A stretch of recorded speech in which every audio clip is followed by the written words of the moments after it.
Bismillahirrahmanirrahim. Assalamualaikum warahmatullahi wabarakatuh. Selamat pagi teman-teman. Kita jumpa lagi ya di titik balik perubahan.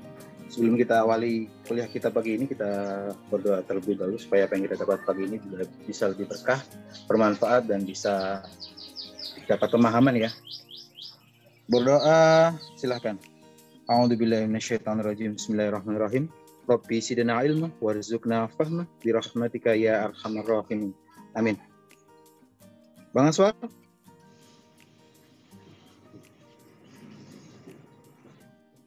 Halo, Bang Aswar?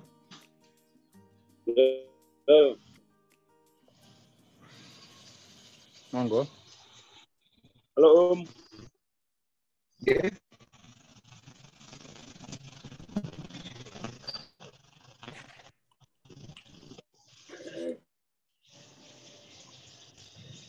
Oke.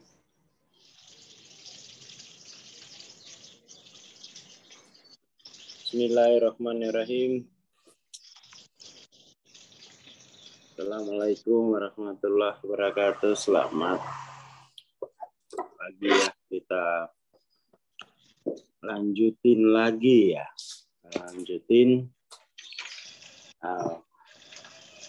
Pembahasan soal solving ego. Oh ya, Mas Camim, kapan-kapan apa besok ya? Kita bikin rekaman epilog biology of belief.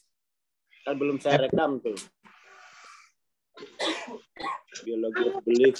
Epilognya nggak saya rekam itu karena epilog spirit dansa ini bagus buat kuliah umum gitu ya. Oh, epilog. Apa bahasa lebih itunya Bang, epilog itu kan? Apa epilog? Coba cari di Google.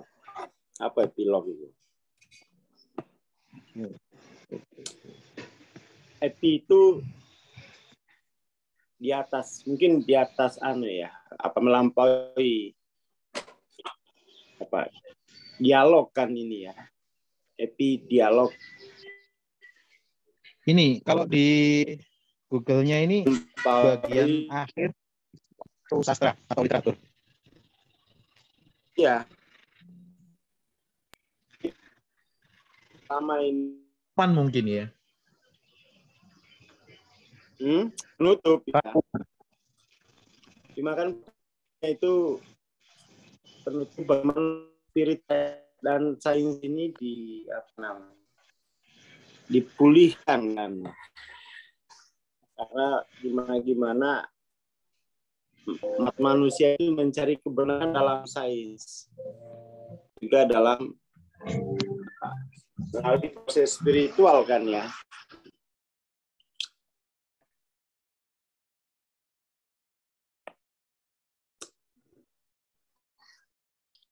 Kita bikin, nanti dijawab yang belum direkam itu kuliah umum aja, ini kan general sebenarnya.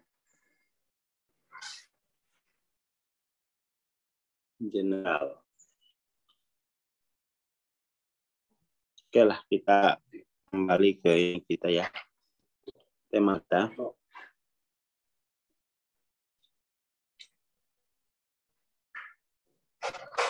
Ya, ego terpusat pada titik.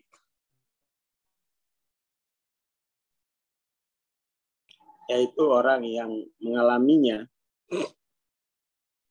yang diprogram untuk mencari kesenangan dan bertahan hidup dengan perolehan.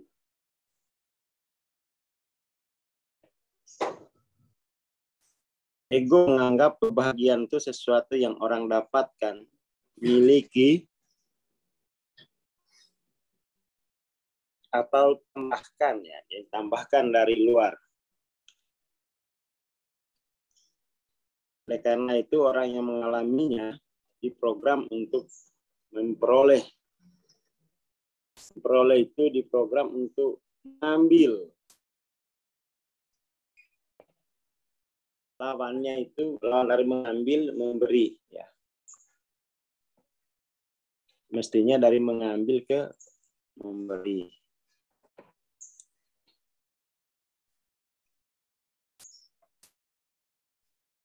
Ini yang mental mengambil itu luar biasa. menguasai, menjadi ruh dari masyarakat gitu ya. Meskipun agama sudah ribuan tahun juga, tetapi absorpsi nilai-nilai agama itu memberi. Itu tidak tidak bisa ya, belum mampu dipahami oleh masyarakat. Karena memang memberi itu sesuatu yang dimulai dari menerima sebenarnya. Jadi menerima, lalu dia memberi. Sementara orang yang mengambil itu sebenarnya berangkat dari penolakan. Ada yang ditolak terus-menerus dalam jiwa sehingga mengambil sesuatu dari dalam untuk menggantikan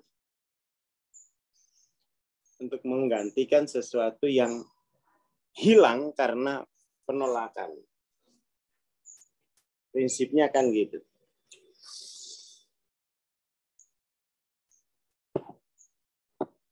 Jadi semakin banyak orang mengambil itu berarti semakin kuat penolakan dari dalam. Semakin banyak memberi berarti kemampuan menerimanya itu semakin besar. Hukumnya kan gitu ya, hukum kesadaran.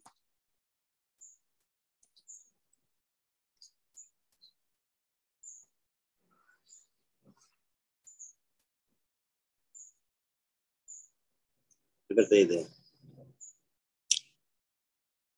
Jadi artinya kalau kita tidak mampu memberi, itu berarti kemampuan kita menerima masih lemah.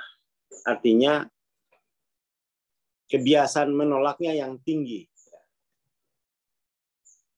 Ada penolakan dari dalam.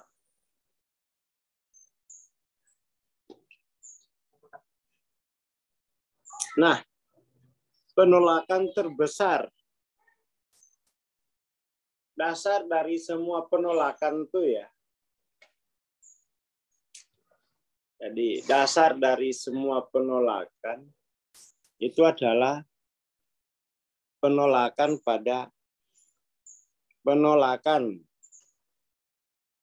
pada kenyataan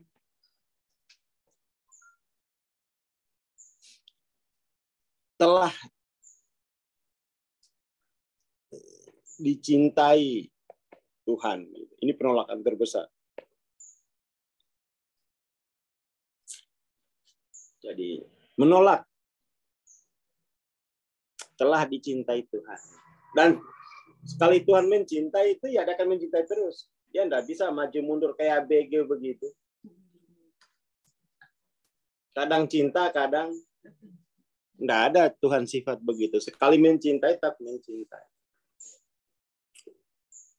Dan itu tidak bisa ditawar lagi. Nah, kita terus menolak ya, cinta Tuhan itu. Jadi ini pandangan non dual kenapa manusia menderita. Pandangan non dual, akar penderitaan itu adalah penolakan pada cinta Tuhan.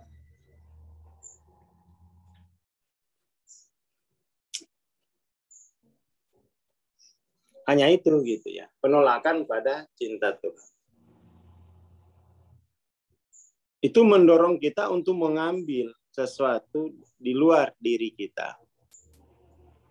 Makanya kan entah kita terpaksa maupun rela ya Tuhan tetap mencintai kita. Gitu. Entah terpaksa menerimanya, udah bosan miskin ya 40 tahun. Ya tetap saja cinta Tuhan itu tidak pernah bisa ditarik lagi gitu. Dia bukan ABG yang lain. Dia kayak orang sekali Pancasila tetap Pancasila gitu ya. Sekali mencintai tetap mencintai.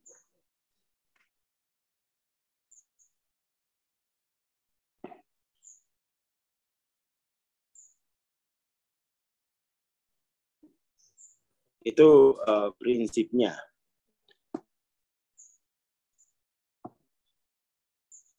Tapi memang kita kan tidak pernah sadar ya bahwa jiwa kita telah menolak cinta Tuhan.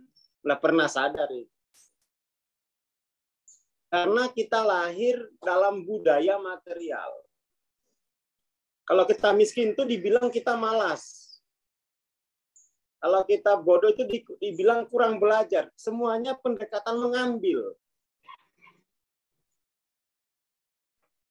Semuanya itu ilmu-ilmu justru memperkuat penolakan itu gitu. Ya kan? Sesuatu harus ditambahkan dari luar untuk mengatasi penderitaan kita.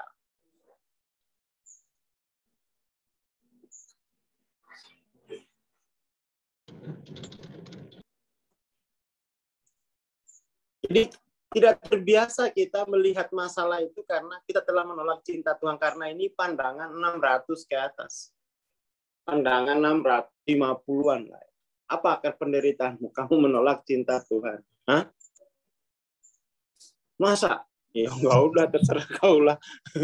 Belum sadar dia. Ini pandangan 650 plus. Akar penderitaan, semua penderitaan manusia adalah penolakan pada cinta Tuhan. Obatnya adalah menerima cinta Tuhan itu.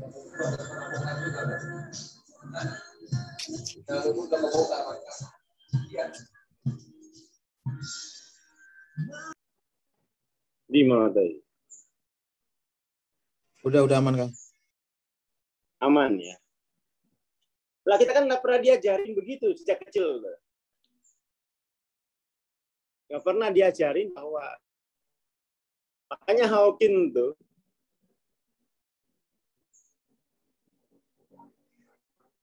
punya pikiran yang radikal. Oh iya, kalau akar penderitaan itu adalah penolakan pada cinta Tuhan, gimana kalau Tuhannya saya tolak sekalian? Jangan hanya cintanya gitu.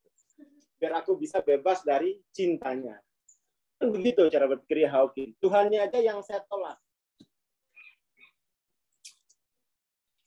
Ya kan, Tuhannya aja yang saya tolak. Banyak cintanya. Sekalian orangnya yang saya ingkari. Sekalian subjeknya. Tambah mau mati dia. Karena gimana-gimana yang ada di alam raya ini itu hanya Tuhan gitu. Bagaimana mau menolak yang ada? Yang tidak ada kok mau menolak yang ada, itu kan tidak mungkin, konyol. Tambah mati dia. Tambah dibawa ke neraka katanya. Dia masuk pada fata morgana, pemikiran. Jadi pemikirannya itu justru menghasilkan fata morgana. Bagaimana mungkin dia bisa memvoid satu-satunya kenyataan gitu. Hakul mubin dia mau void. Akhirnya tervoid sendiri dia. Sampai pada akhirnya dia menyerah.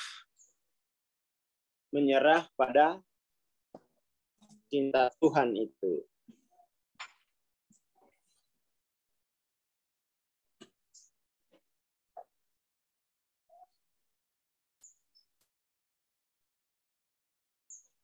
Jadi ini persoalan ya, persoalan tersendiri.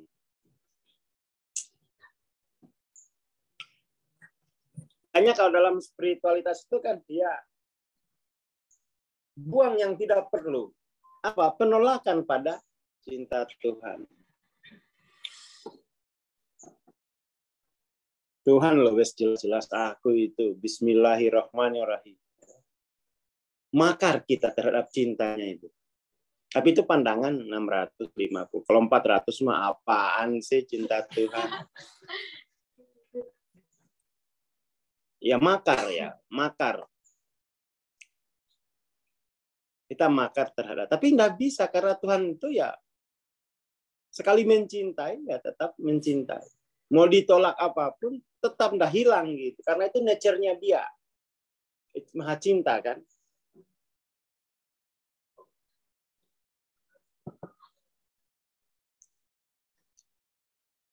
Nah, itu kan kemudian menjadi karma ya dalam kehidupan, dalam jiwa masing-masing.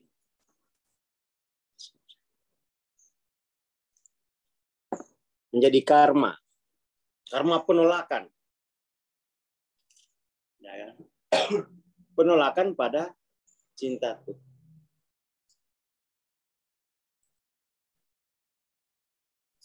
Padahal orang yang menolak cinta Tuhan itu ditolak nggak sanggup juga itu. Ingin bunuh diri. Ya kan? Jadi dasarnya ini ya. Jadi untuk membuang, saya menolak cintanya Tuhan itu dalam bentuk apa? Ya banyak lah. Tapi kan belum tersadari aja. Nanti setelah di 650 baru itu nanti kebuka. Oh, ini yang saya tolak itu arasid. Yang saya tolak itu al-ghani. Yang saya tolak itu al-alim, gitu-gitu. Apa sifat-sifatnya yang kita tolak. Yang saya tolak itu apa? Ar-Razzaq gitu ya. Akhirnya jadi kere di dunia.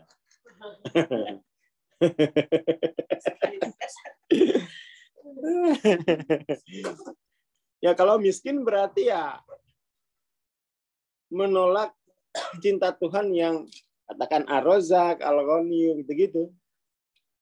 Kalau menderita ya menolak cinta Tuhan yang Rahman Rahim itu gitu kan.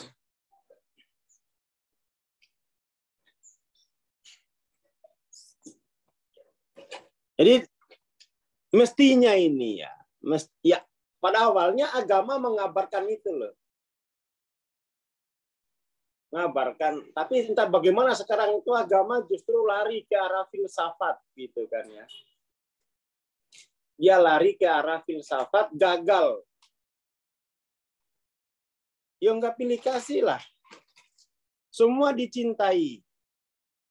Makanya kenapa menderita? Karena kamu tolak cintanya. Yang kaya, dia menerima cintanya.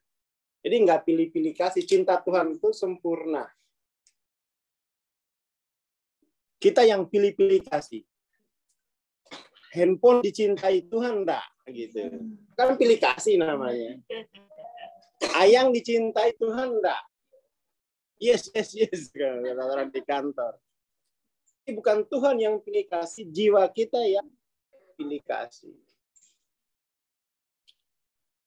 Udah stop lah, Tuhan kita jelek-jelekan gitu. Pembeda apa sih? Cinta Tuhan itu kan sempurna, nggak dibedain gitu. Yang berbeda itu kamu menolaknya apa menerimanya itu aja gitu. Bukan Tuhannya yang pilih-pilih. Ya kan? Nah inilah kesalahan juga para pendakwa agama ya. Pendakwa agama itu memposisikan Tuhan sebagai yang bersalah. Tuhan akan menghukum, enggak. Kita sendiri yang menghukum diri kita sendiri dengan menolak cintanya. Ini kesalahan dialektika itu, membahasakan Tuhan kita. Akhirnya akan ada orang menganggap Tuhan itu pilih kasih. Tuhan itu menghukum, bukan menghukum. Kamu sendiri yang menolak untuk dicintai. Tuhan sudah mencintai. Makanya ini memang sebaiknya pendakwa agama apapun lah ya. 700 dulu lah ya. Biar Tuhan itu tidak buruk namanya. Ya, tidak buruk.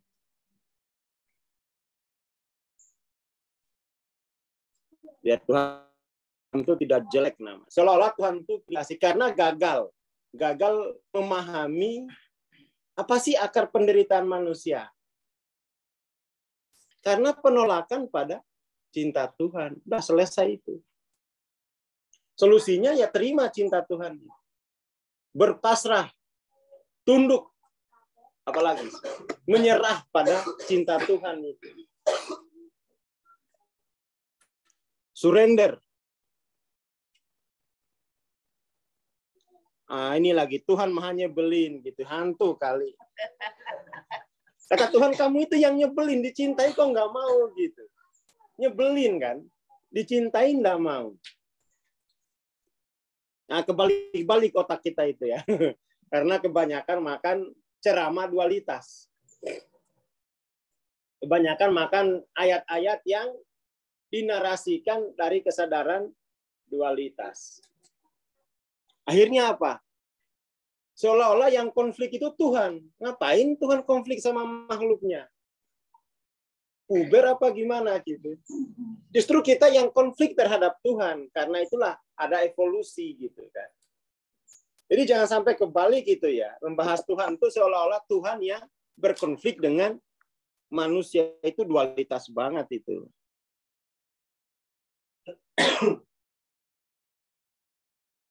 Ya kesalahan kita, kesalahan membahasakan apa ya? Ya saya kira kita terlalu memfilsafatkan sesuatu ya, agama itu difilsafatkan, narasikan filsafat. Padahal ya enggak. Ya penolakan pada cinta Tuhan itu membutuhkan, nggak usah belajar filsafat. Cintai aja Tuhan itu dari ya kan, nggak usah, orang bodoh juga tahu itu. Tinggal diajar bagaimana dia mencintai Tuhannya. Seperti itu. Bukan terjebak pada dosa-dosanya, Mas. Menolak cinta Tuhan itu karena pertama bodoh. Dosa yang paling besar itu bodoh. Jadi manusia itu lemah karena kebodohannya gitu.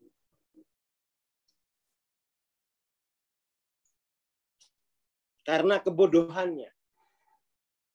Mencintai hal yang tidak memberinya manfaat. Itu kan yang digugat ya. Ngapain sih kamu mencintai berhala? Kan tidak memberi manfaat, juga tidak memberi mudarat. Ya kan? Ya manusia bodoh intinya. Jadi kelemahan manusia itu cuma hanya satu. Karena kebodohannya. Menolak yang asli, menerima yang palsu.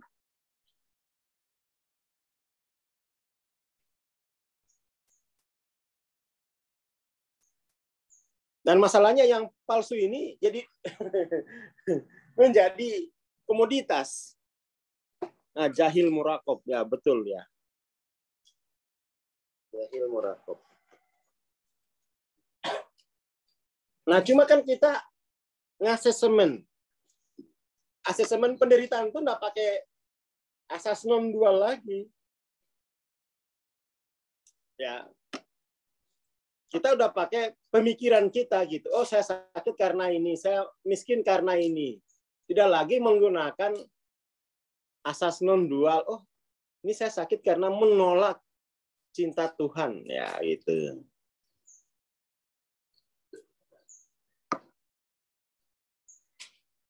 Nah, ini penting ya, ini penting. Mari kita dudukkan dulu persoalannya. Kenapa kita menderita? Oh, ujian apa?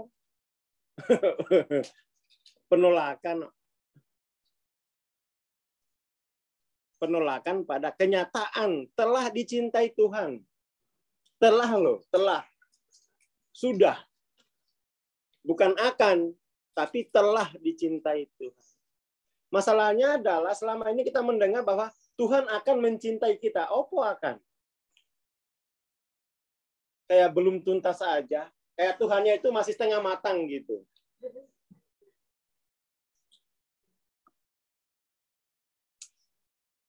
Jadi telah dicintai Tuhan. Sudah selesai dia. Kita yang belum selesai. Nah, tapi kadang-kadang bahasanya itu, kamu akan dicintai Tuhan. Ya apaan sih? Kok akan dicintai Tuhan? Seolah-olah belum. Nah itu kita logika, bahas dialektikanya itu. Dialektika dualitas. Akhirnya ya sulit kita menerima hal yang paling nyata sekalipun.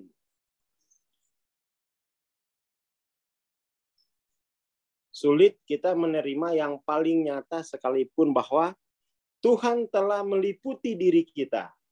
Tuhan telah mencintai diri kita. Itu enggak. Ya kan? Bahkan zikir pun kadang-kadang kita pahami ya akan. Padahal zikir itu sebenarnya menerima kenyataan telah diliputi oleh Tuhan. Itu zikir kan begitu. Tapi ini zikir dalam pengalaman pribadi saya ya. Bahwa kita berzikir itu menerima kenyataan. Menerima kenyataan telah diliputi olehnya.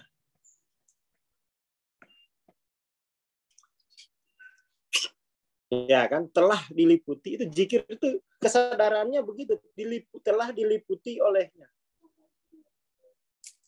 Lawan dari zikir ya ingkar, merasa terpisah, merasa tidak diliputi olehnya. Nah, menjadi kesadaran individual, ingkar dia.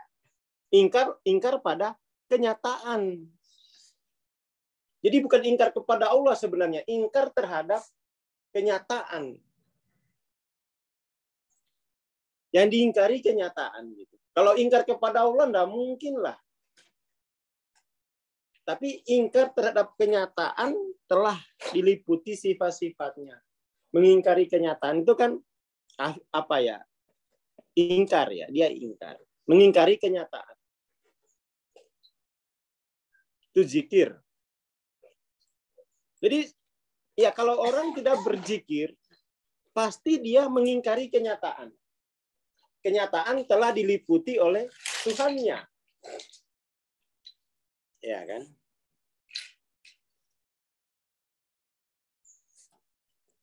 Nah ini definisi apa? Ya paling enggak begitu pengalaman zikir. Oh iya ya, kita itu telah diliputi.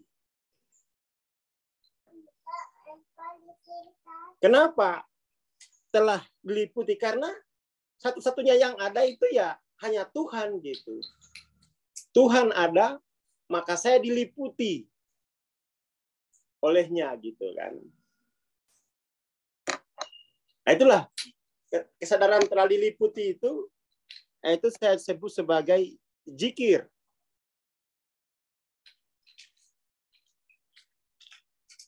Zikir.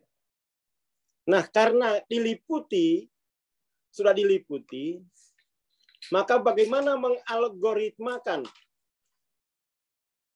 yang meliputi kita itu ke dalam dunia kita. Jadi akhirnya kan tafakur ya. Kita tafakur. Bagaimana mengalgoritmakan ya al-muhit ya, al-muhit. Beli semua.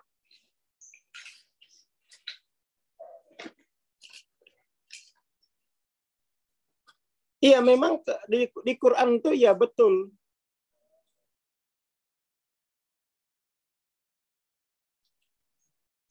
Jadi telah mencintai.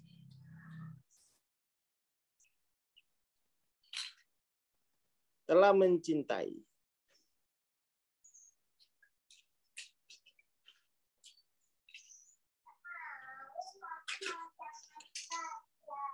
Sebenarnya bukan akan mencintai orang-orang mensucikan diri gitu. Tapi orang-orang yang mensucikan diri tadi, orang-orang yang bertobat tadi itu akan merasakan cintanya Tuhan. Bukan Tuhannya yang akan, tapi jiwa kita yang akan merasakan.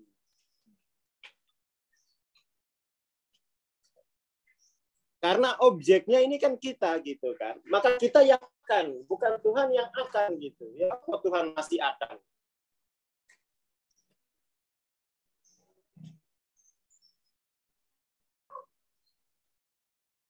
Jadi kita yang akan merasakan cinta. Jadi orang-orang yang bertobat itu akan merasakan cintanya.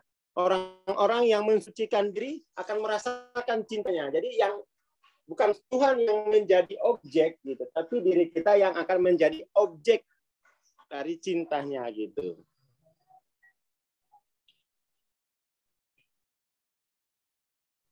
Ya kemarin ada apa itu ya?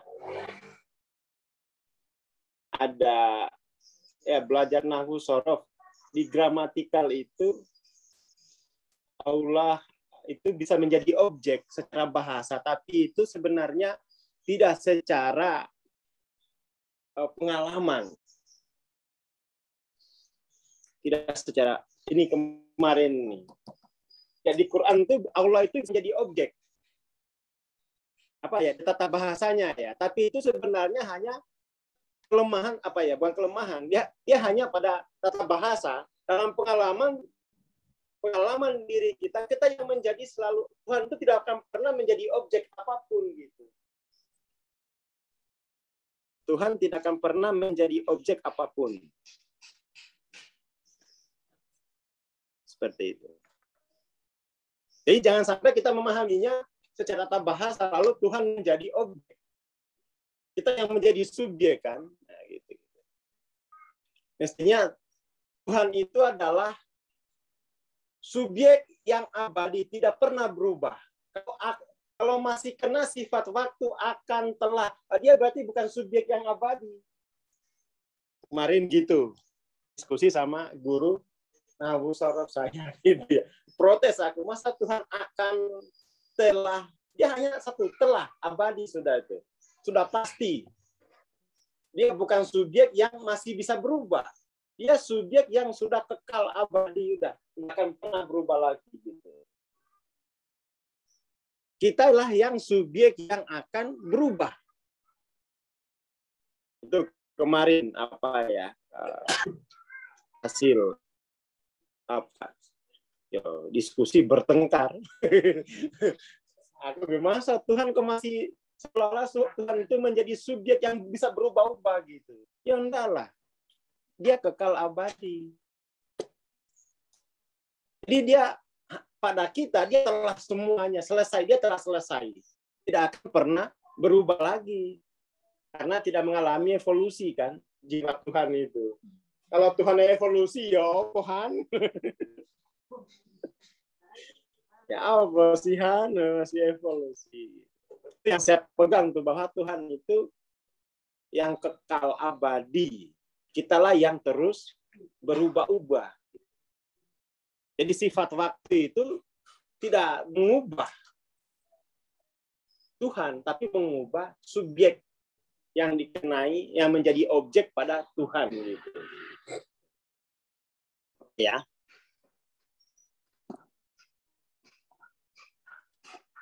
Itu.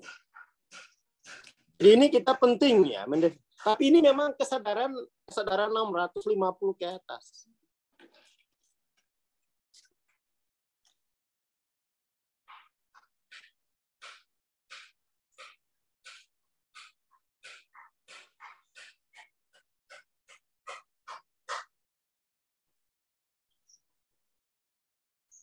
Ya al-muhit, dia meliputi segala apapun gitu ya. Itu penting, itu penting. Itu penting. Jangan sampai kita, makanya kalau mengingkari kenyataan Tuhan telah meliputi, kita menjadi individual. Inilah yang disebut kesadaran dualitas. Mengingkari kenyataan telah diliputi.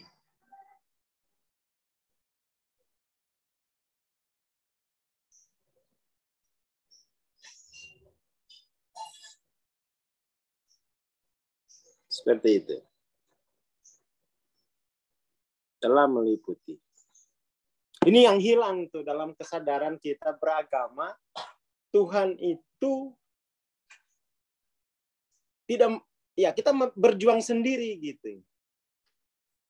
Jadi dari Tuhan ada, maka dia meliputi apapun gitu ya. Nah, kesadaran akan terliputi tadi itu menurut saya itu zikir itu ya begitu itu. Lalu bagaimana zikir itu dialgoritmakan ya. Dialgoritmakan menjadi dunia kita sehari-hari. dialgoritmakan menjadi mobil, dialgoritmakan menjadi teknologi. Nah, kita gagal. Itu kritik ya, kritik yang dilemparkan oleh Profesor William Titchik kepada cendekiawan Muslim sepanjang sejarahnya. Mereka gagal mengalgoritmakan sifat-sifat Tuhan itu ke dalam kehidupan. Dikritik William Titchik. Kita sibuk politik, tidak sibuk mengalgoritmakan apa yang meliputi kita ke dalam dunia sehari-hari kita. Di situ, kata William Titchik, mundurnya Islam. Sampai mereka bisa menyadari ini baru bangkit lagi. Ya kan? Gagal membuat algoritma dari sifat-sifat Tuhan itu di dalam kehidupan sehari-harinya.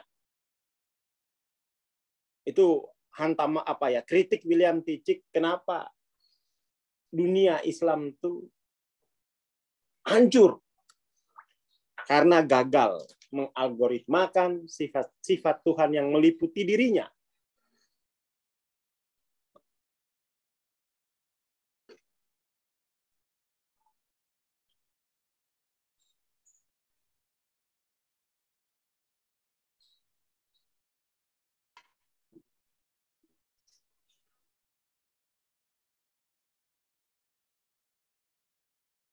Kayak gitu.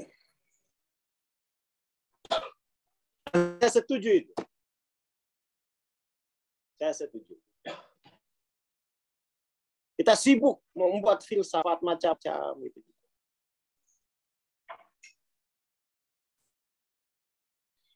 Ingkar itu artinya menyangkal telah diliputi, Mas. Nah.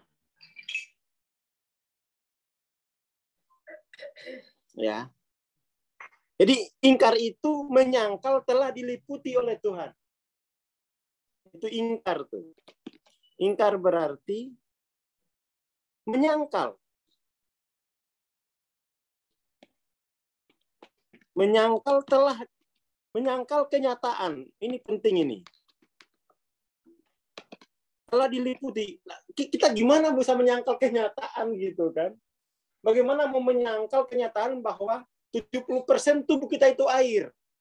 Nah, kan mati kita kalau kita menyangkal itu minum-minum kan mampus. Ya kan? Kita ini bukan air, kita ini hanya tulang. Akhirnya makan tulang terus nggak pernah minum. Ya mampus. Telah diliputi. Itu dualitas itu artinya ini sebenarnya. Dualitas itu artinya menyangkal kenyataan. Sementara non-dual itu menerima kenyataan telah diliputi. Maka kemudian setelah mengalami non-dualitas, tidak ada lagi dualitas, non-dualitas. Karena ya kenyataannya memang tidak pernah berubah. Jadi dualitas, non-dualitas itu hanya istilah untuk menyembuhkan diri kita dari penyakit ingkar. Setelah sembuh, nggak ada lagi istilah dualitas, non-dualitas. Kenapa? Memang dari dulu begitu. Tidak pernah berubah itu, kenyataan itu.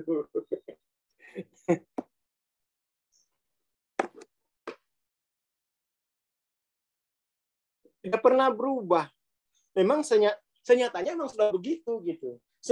Bahkan sebelum kita mengalami non-dualitas, ya memang sudah begitu kenyataan itu. Hanya kita yang mengalami perkembangan jiwa dari dualitas ke non-dualitas. Tapi kenyataan tidak pernah berubah karena kita berubah, enggak.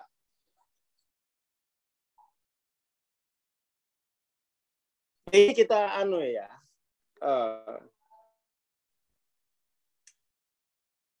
jadi sekarang itu kita membayangkan bahwa Islam itu akan maju lewat politik. Ya enggak lah.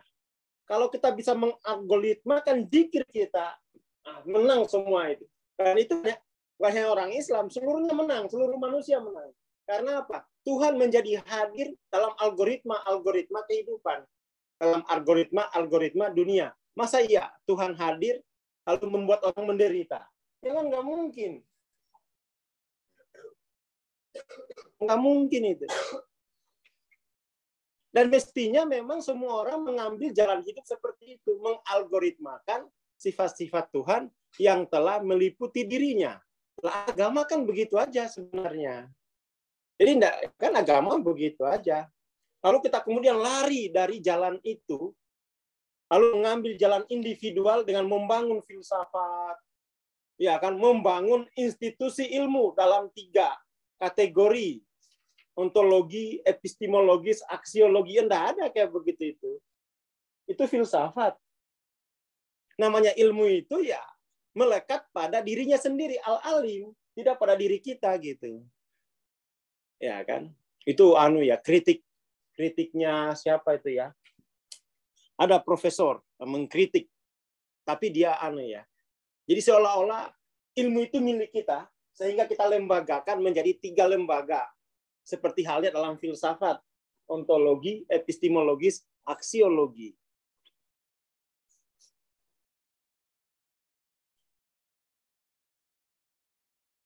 Seperti itu.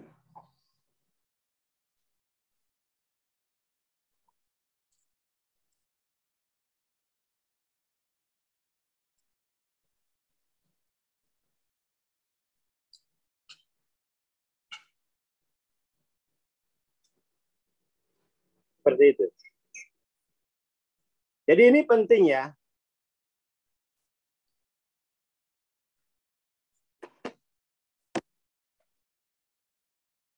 Jadi ini penting kita pulihkan. Tapi ini memang membutuhkan proses progresif pencerahan itu gitu.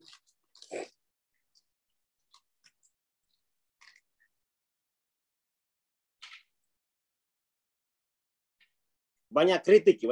Kalau di 650 itu banyak kritik terhadap dunia 499. Soal penginstitusian apapun, kemudian tuh Tuhan itu digantikan oleh institusi. Jadi kita aman karena ada institusi, bukan karena telah diliputi oleh sifat-sifat Tuhan. Hancur itu. Jadi manusia sekarang itu aman karena ada institusi. Itu kan justru memperkuat pengingkaran. Tapi dari 650 begitu ya. Jadi keberadaan institusi itu justru memperkuat pengingkaran telah diliputi oleh sifat-sifat Tuhan. Kita telah mengambil benteng-benteng palsu. Ya kan? Untuk menjaga diri kita. Karena apa? Kenapa kita membangun benteng-benteng palsu? Karena kita menganggap diri saya ada. Maka keberadaannya itu mesti diliputi oleh benteng-benteng palsu itu. Jadi dirinya ada itu palsu, bentengnya juga benteng. Ya, jadi benteng kepalsuan semua.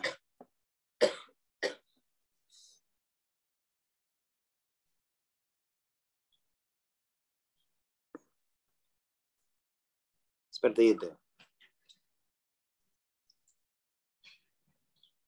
Ini poinnya ya, ini poin hantamannya gitu kan. Kalau nggak ada institusi kita akan miskin. Gimana mau miskin? Gimana mau kalau nggak ada sekolah kita bodoh? Gimana mau bodoh? Kita itu mengalgoritmakan apa yang meliputi diri kita kan gitu. Mau bodoh dari mana? Tidak mungkin. Mau pintarnya minta ampun. Bisa menyaksikan realitas yang nyata. Dia menyadari realitas yang nyata. Lalu realitas yang nyata itu direfleksikan, ditafakurkan. Tafakur itu berarti mengalgoritmakan yang meliputi dirinya. Tafakur.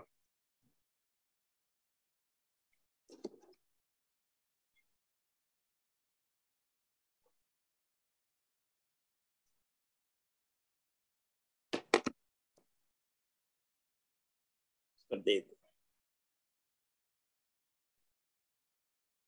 Jadi tafakur itu upaya mengalgoritmakan.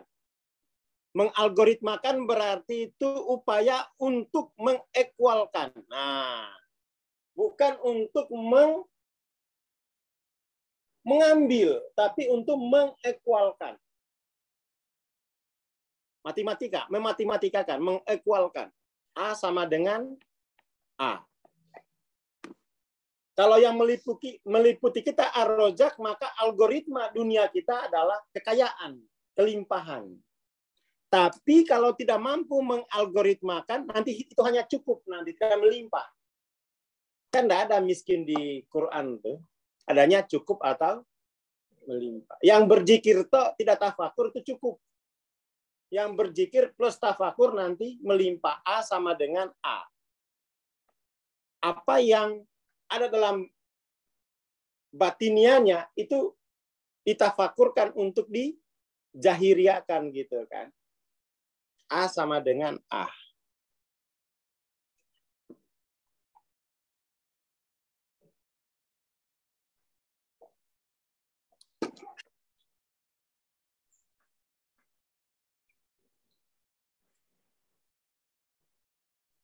Seperti itu.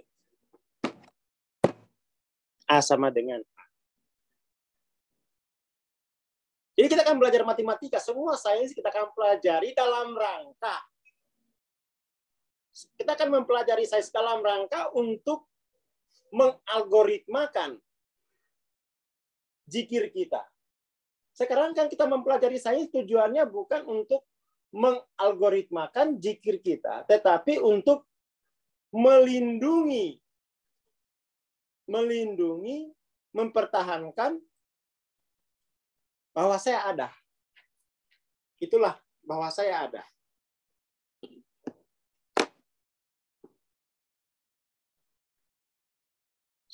Jadi, ya sainsnya benar, tapi motifnya itulah yang harus diperbaiki. Bayangin coba, saya berpikir maka saya ada. Berpikir artinya mengalgoritmakan.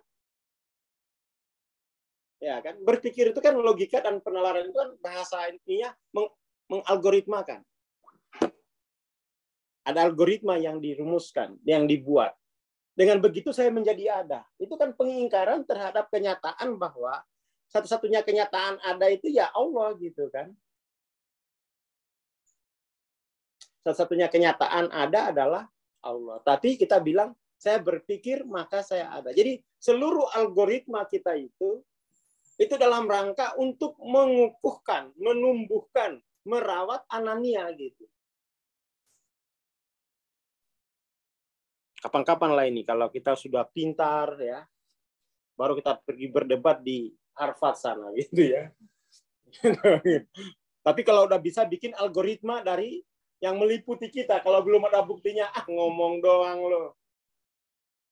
Mana algoritma dari hasil aksioma Tuhan ada maka saya berzikir dan membuat algoritmanya kan?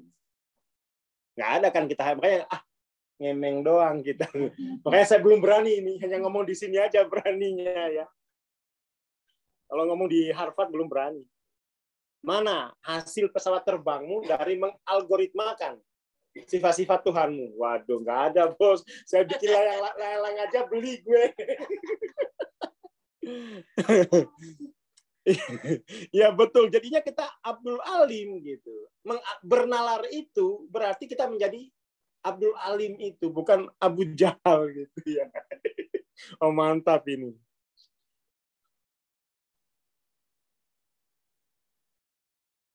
Nah ini baca buku TLOC ya. Level 600.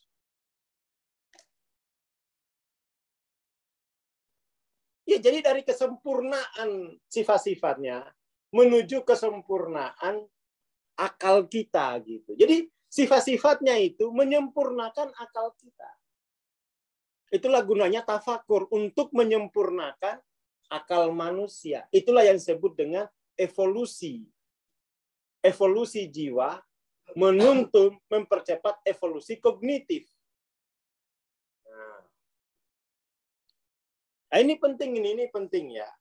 Makanya cepat-cepatlah itu, percepatan evolusi kesadaran gitu ya, biar bisa kita bikin algoritma terbaik untuk bangsa kita kan.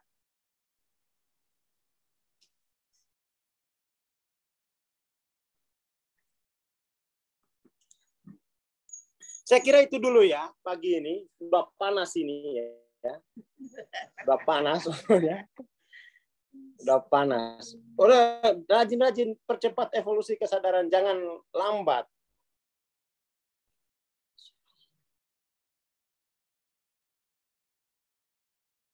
Jadi ini yang paling pokok. Dibacalah level 600 tuh ya. Kalau belum punya bukunya, nabung. Sebulan 50.000, 9 bulan sudah 150. Ini bukunya udah setahun belum habis-habis nih. Oh, nggak ada yang nabung.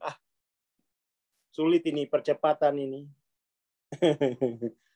Udah ya. Assalamualaikum warahmatullahi wabarakatuh. Nabung. Waalaikumsalam warahmatullahi wabarakatuh. Terima kasih Bang Aswar. Terima kasih teman-teman. Besok pagi insya Allah kita akan ini ya bahas tadi BOB-nya di pembukaan BOB. Terima kasih. Kita bertemu besok pagi insya Allah. Assalamualaikum warahmatullahi wabarakatuh. Terima kasih.